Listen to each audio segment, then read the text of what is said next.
BONDERITE Eco ST4.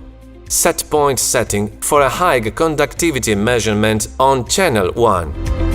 How to set the set points for a high conductivity measurement on channel 1. Press menu OK. Press the up arrow until Config Advanced. Press menu OK to confirm.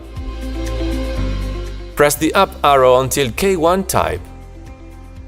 Press menu OK. Press the up arrow to set the value 2. Press menu OK to confirm.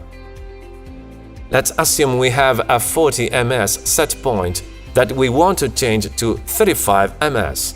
Press menu OK. Press the down arrow until 35.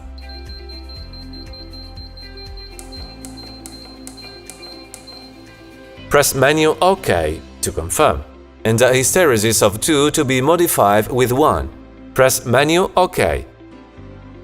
Press the down arrow until 1.